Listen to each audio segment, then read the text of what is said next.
Media की हैसियत नहीं है कि मीडिया सच्चाई को दिखा सके। मुझे अपने आप को साबित करने की जरूरत नहीं है ना कि मैं कितनी बार पूजा करता हूँ, कितनी बार मैं पाठ करता हूँ। नरेंद्र मोदी जी ने बोला था, आज नरेंद्र मोदी जी खुद सरेंडर मोदी बन गए हैं। ये वो हिंदू लोग हैं, वो नकली लोग हैं जो राजनीति करना चाहते हैं मुद्दों के ऊपर। वही भक्त लोग, वो अंधभक्त लोग लाइनों में खड़े हुए हॉस्पिटल चिल्ला रहे थे कि हॉस्पिटल मिल जाए, हमारे घर वालों को इलाज मिल जाए। आज वही अंधभक्त लोग वो आज मंदिर और मस्जिद की बात कर रहे हैं। अयोध्या झांकी है, काशी मथुरा बाकी है, क्रम वही दिखाई दिया। अयोध्या दिखाई दिया, फिर काशी, अब मथुरा। खुद ने बोला था जाके पहले इतिहास पढ़िए।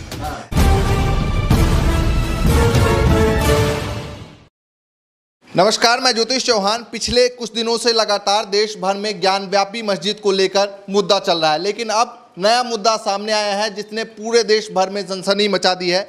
फिलहाल मथुरा से जो मुद्दा निकल के आया है, वहाँ के ईदगाह को लेकर जो कोर्ट में याचिका दायर की गई थी ईदगाह हटाने को लेकर, उसको अब मंजूरी दे दी गई है। और देखते हुए 8 पुलिस बल जो है उसकी कंपनियां जो है वो तैनात कर दी गई है कि आने वाले समय में 1-2 दिनों में जो है वो वहाँ का माहौल भी बिगड़ सकता है। तो इस मुद्दे पे बातचीत करेंगे। हमारे साथ पंडित मोहित गौड़ हैं, इनसे बातचीत करेंगे। सर, किस तरीके से देखते हैं जिस तरीका ज्ञानव्यापी का मुद्दा, इसके बाद अब मथुरा का मुद्दा सामने आ गया है? पहले तो आपके सभी दर्शकों को मेरी तरफ से राम राम जी। जैसे कि सियावर राम कह गए सीता माँ से कि ऐसा कलयुग आएगा, हंस चुगेगा दाना तिनका, कौवा मोती खाएगा। देखिए, कौवा यहाँ पे कौन है? वो नकली अंधभक्त लोग हैं जो राजनीति कर रहे हैं इन मुद्दों के ऊपर, जो मंदिर और मस्जिदों के ऊपर राजनीति कर रहे हैं। हंस कौन है? हंस वो गरीब व्यक्ति है, वो भारत देश का वो नौजवान, वो बेरोजगार, वो गरीब इन तबके का इंसान है जो महंगाई की मार को दिन पे दिन झेलता जा रहा है।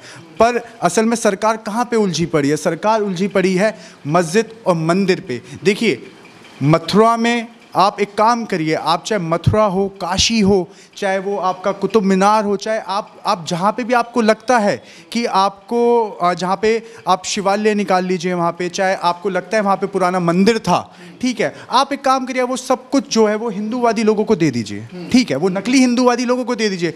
पर भैया कृपया करके हाथ जोड़ से आप, मेरी विनती है, कृपया इस देश की जो जनता है, जो बेचारी गरीब जो लोग हैं, जो महंगाई की वजह से नीचे दिन पे दिन महंगाई बढ़ती जा रही है। आप देखिए कि सिलेंडर 1000 रुपये का हो गया है, ठीक है। अब आप ही देखिए अभी गोदी मीडिया के लिए सबसे मेन मुद्दा क्या है? गोदी मीडिया के लिए मेन मुद्दा है मंदिर और मस्जिद। गोदी मीडिया के लिए मेन मुद्दा वो जो फ्री का राशन जो लोगों को दिया जाता था, वो गरीब लोगों को जो दिया जाता था, 5 किलो जो चने दिए जाते थे, जो गेहूं दिया जाता था, वो राशनों को सरेंडर करने का काम कर रही है ये सरकार। और मीडिया की हैसियत नहीं है कि मीडिया सच्चाई को दिखा सके, कि लोगों को वो दिखा सके कि लोग बेचारे आए दिन परेशान हो रहे हैं, आए दिन मजदूर लोग परेशान हो रहे हैं, उनकी ना आय बढ़ रही है, ना कुछ बढ़ रहा है, ना रोजगार बढ़ रहा है, महंगाई दिन पे दिन प्रतिदिन बढ़ रही है। खबर को जब आप देखते हैं कि आज ज्ञानव्यापी का मुद्दा, कभी अयोध्या का मुद्दा, कभी अब जो है मथुरा का मुद्दा, तो क्या कुछ चल रहा है दिमाग में, ये बताइए। देखिए, मैं दिल से एक पंडित है, देखिए मैं दिल से बहुत आहत हूँ, क्योंकि मेरा जो हिंदू धर्म है, जो मेरा सनातन धर्म है, वो मुझे ये सिखाता है कि लोगों की मदद करना। वो धर्म ये सिखाता है कि निर्जीवों को पानी पिलाना, पशुओं को पानी पिलाना, हर एक व्यक्ति की इज्जत करना, सम्मान करना। आप एक बात बताइए, ये वो हिंदू लोग हैं, वो नकली लोग हैं जो राजनीति करना चाहते हैं मुद्दों के ऊपर, जो मंदिर और मस्जिद के ऊपर राजनीति करना चाहते हैं। क्या ये लोग कैलाश जो है, जो भोले बाबा का जो धाम है, जो स्थान है, जो पवित्र स्थल है, जिसके ऊपर चीन का कब्जा है, क्या भारत सरकार की हैसियत है कि वो वहाँ पे जाके जो कैलाश है उसको भारत के अंदर तब्दील करा सके? पर नहीं। पर जो एक धर्म, जो दूसरे समुदाय, जो हमारे मुसलमान भाई लोग हैं, उनकी जो आस्था का जो विषय है, ठीक है, उसको तोड़ के वहाँ पे ये लोग मंदिर की बात करते हैं। वहाँ पे औरंगजेब ने किया था कब्जा, उसको हटाएंगे, इतिहास के काले पन्ने जो है उसको मिटाया जाएगा। देखिए, इतिहास कभी क्या मिटता है? इतिहास क्या कभी किसी का मिटा है? इतिहास कभी नहीं मिटता। हम बात कर सकते हैं आज की और कल की।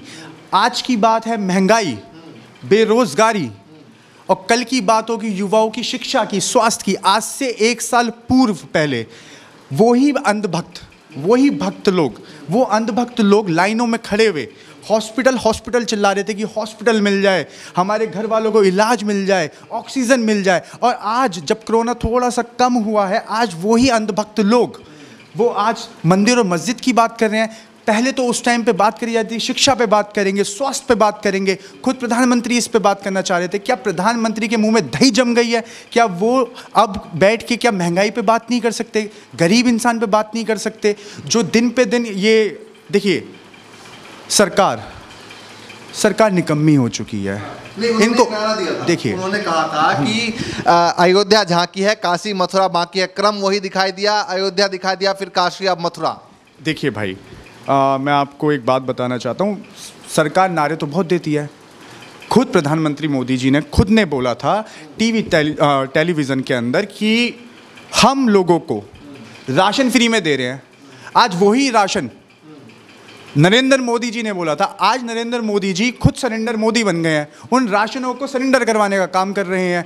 जिनके घर के अंदर क्या गरीब इंसान का मन नहीं करता कि वो बाइक पे अपने परिवार के साथ घूम के आ सके? पहले तो उस पर महंगाई का थप्पड़ मारा गया कि 105 रुपये लीटर पेट्रोल भरवाओ उसके अंदर, ठीक है। उसके बाद कि अगर आपके पास एक बाइक है और आपके पास आप काम कर रहे हैं तो उसको राशन नहीं मिलेगा। ये कौन सी इंसाफ़ी है? ये ना इंसाफ़ी हो रही है इस देश की जनता के साथ। अच्छा, ये बताइए, आप हनुमान भक्त हैं, भगवा गमछा ओढ़े हुए हैं, तो आपको अच्छा नहीं लग रहा कि काशी में मतलब वहाँ पर शिवलिंग निकला है तो वहाँ पर पूजा अर्चना की जाए, या फिर वहाँ मंदिर की बात की जा रही है मथुरा में? देखिए, मैं एक हिंदू हूँ, मैं ब्राह्मण हूँ, और मुझे कहते हुए कोई संदेह नहीं होता कि मैं भारद्वाज ब्राह्मण हूँ, ठीक है। कोई मुझे कुछ भी बोले, मुझे कोई फ़र्क नहीं पड़ता, क्योंकि मुझे अपने आप को साबित करने की ज़रूरत नहीं है ना कि मैं कितनी बार पूजा करता हूँ, कितनी बार मैं पाठ करता हूँ, क्या नहीं करता। मुझे क्या ज़रूरत है साबित करने की? पर देखिए, मुझे बिल्कुल अच्छा नहीं लगता, क्योंकि वो मुसलमान भाई वो मेरे भी भाई हैं। देखिए, अगर मैं अपना हाथ काटूँ, या मैं आपका हाथ काटूँ, या मैं किसी का भी हाथ काटूँ, खून तो लाल निकलेगा ना। वो ये कह के तो नहीं निकलेगा कि ये हिंदू का खून है या मुसलमान का खून है ना। उसी प्रकार जिस टाइम पे जब लोग कोरोना से जूझ रहे थे, ठीक है, जब लोग बाग कोरोना से लाइनों में लगे पड़े थे ऑक्सीजन के लिए, तो वो ऑक्सीजन में जब लगे हुए थे तो वहाँ पे मुसलमान भी ऑक्सीजन बांटने का काम कर रहा था। वही व्यक्ति राशन बांटने का भी काम कर रहा था। वही मुसलमान प्रवासी मजदूरों को टिकट, खाना टिकट और आपका जो वो जितनी मदद कर सकते थे वो करने का काम कर रहा था। पर आज जब चीज़ें अनुकूल होने लगी, जैसे जैसे चुनाव पास में आने लगे, 2024 पास में आने लगा, वैसे वैसे नफरत का माहौल दोबारा से प्रकट किया जाने लगा। ये तमाम जगहों से रोज आप सुनते हैं, चाहे वो कुतुब मीनार का मुद्दा हो जहां पर जाके हनुमान चालीसा पढ़ी गई, जहां पर कहा गया कि यहां से भी जो है मंदिर था। दूसरी तरफ आप आगरा ताजमहल के तहखाने खुलवाने की बात की गई। तो तमाम मुद्दों को देखते हैं, तो आने वाले टाइम में भविष्य में क्या कुछ देख रहे हैं? देखिए, जब ताजमहल का मुद्दा उठा था तो जज साहब ने खुद ने बोला था जाके पहले इतिहास पढ़िए। ऐसी इन अनभक्तों को जाके पहले इतिहास पढ़ना चाहिए। इतिहास कभी नहीं मिटाया जा सकता। क्या आप मुझे एक बात बताइए, क्या इतिहास में जो मुगलों के जो आर्किटेक्चर लोग थे, क्या वो उस टाइम पे इतने विद्वान थे कि वो एक मंदिर लाइक मकबरा बनाते थे, या फिर वो एक मस्जिद बनाते थे, तो उसके अंदर क्या बेसमेंट छोड़ दिया करते थे कि वहाँ पे कल को भविष्य के अंदर जाके उसके अंदर मंदिर निकाल दो? देखिए, सब बेबुनियाद बातें हैं। ये सिर्फ लोगों का समय बर्बाद करने की बातें हैं, जिससे असल मुद्दे जो हैं, जैसे देखिए, असल मुद्दा आज का क्या है? आज करंट का मुद्दा क्या है? आज करंट का मुद्दा है राशन, महंगाई। पब्लिक को पता है कि उनके राशन कार्ड ख़त्म कर दिए जा चुके हैं, वो बेचारे परेशान हैं। मीडिया का काम क्या होता है कि पब्लिक की आंखें खोलने का। विपक्ष खुद इकट्ठा होकर इस बात को उठा रहा है, पर मीडिया उनको नहीं दिखा रही है, क्योंकि ये बिक चुके हैं। जी, आपने कहा इतिहास जो है वो मिटाया नहीं जा सकता। कुछ लोग कह रहे हैं कि हमारे इतिहास को औरंगजेब ने मिटाया, उसको अब हम सही करेंगे।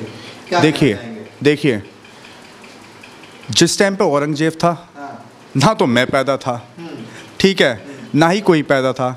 कल को मैं मर जाऊं और आने वाली पीढ़ी ये कहने लग जाए कि मैंने क्या किया, तो ये सब चीज़ें सर्कमटेंसेस के हिसाब से होती हैं, ठीक है। असल में क्या है कि जब देश का जो युवा है वो बेरोजगार है, उसे इंटरनेट पे डाल दिया गया है, उसे फेसबुक पे लगा दिया गया है, उसे ट्विटर पे लगा दिया गया है। अब वो पढ़ेगा तो नहीं। जब कोई पढ़ा लिखा व्यक्ति होगा वो इस बात पे तो हंसेगा ना। आप खुद बताइए, आप एक खुद समझदार व्यक्ति हैं, आपको खुद को हंसी नहीं आती ये सब चीज़ें पढ़ के।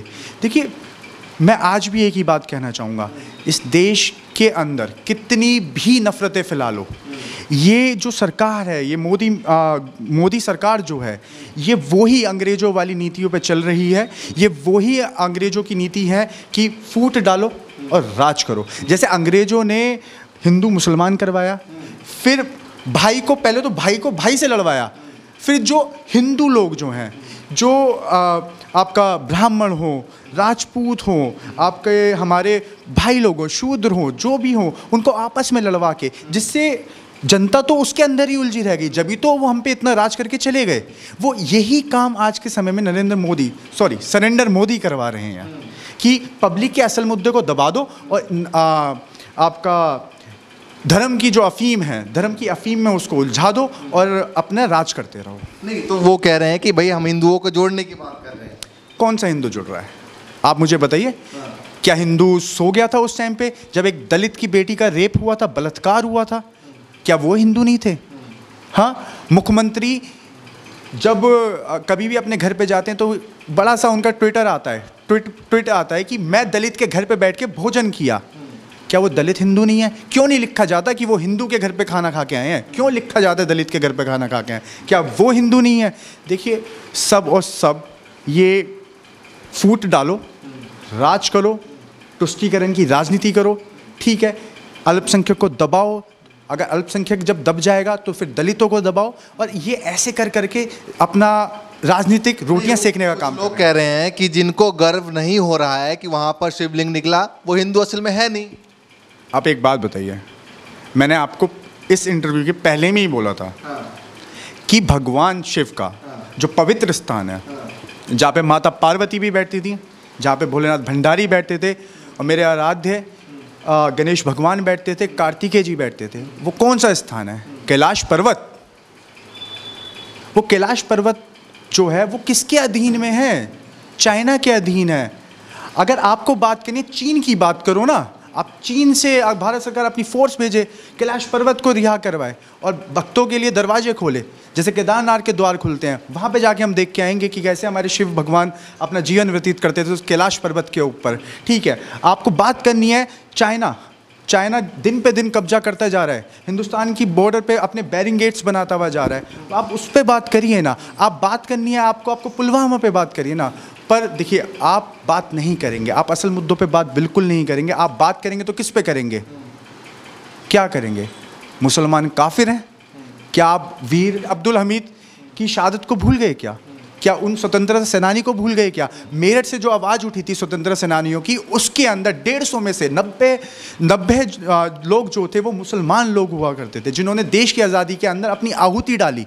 क्या आप उन मुसलमान लोगों को भूल गए? देखिए, ये जो देश चलेगा ना, वो देश जो चलेगा वो चलेगा सिर्फ और सिर्फ भाईचारे पे, है ना।